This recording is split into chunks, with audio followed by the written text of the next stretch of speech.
Hi there, thank you for joining us. This is Review Renew ACLS Tutorials. This is based on basic life support concepts, and today we're going to talk about chest compressions. So let's get it down.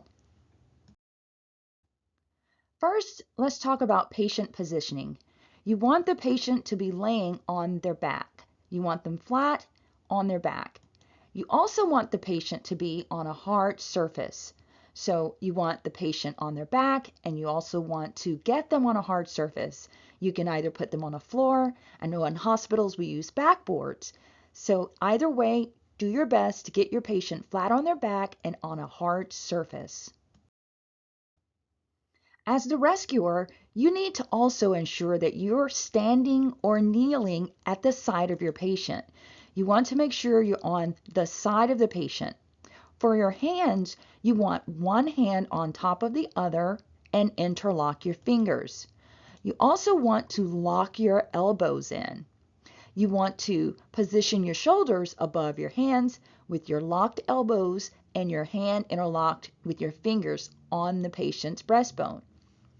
You want to place the heel of your hand on the lower half of the patient's breastbone, but you also want to make sure you're above the xiphoid process. And we will go over this when you come to class.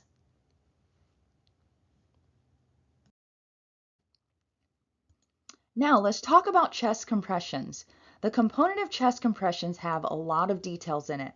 So we're expected to push at least 2 inches on adults and 1.5 inches on infants and children. When you come up off your compression, we call that recoil. That's that upward motion after the downward motion. This allows blood to flow back into the heart. Recoil. We're going to do 30 depth and recoiling, 30 to 2, 30 up and down, and 2 ventilations. We do 30 to 2 for everyone when it's a single rescuer.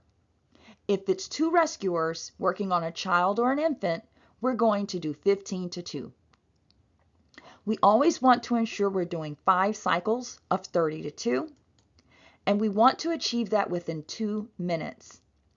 At the end of 2 minutes, you will reassess the patient for pulse and breathing, and if you have an additional compressor, you can switch roles, meaning the person who was doing compressions can switch with the person who was not doing compressions for break and not having fatigue.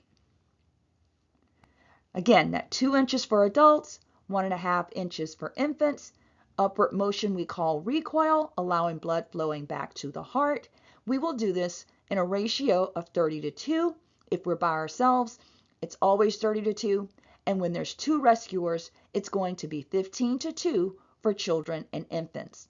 We'll do 5 cycles. We have 2 minutes to achieve this in. And at the end of 5 cycles, we will assess for pulse and breathing. You also want to ensure you achieve 100 to 120 compressions per minute. So thank you for listening to the tutorial for chest compressions. We will see you guys in class. You can contact us for anything, and you can reach us at https://reviewrenewacls.com. And we're at 407-329-8346. Thanks, guys. We'll see you in class.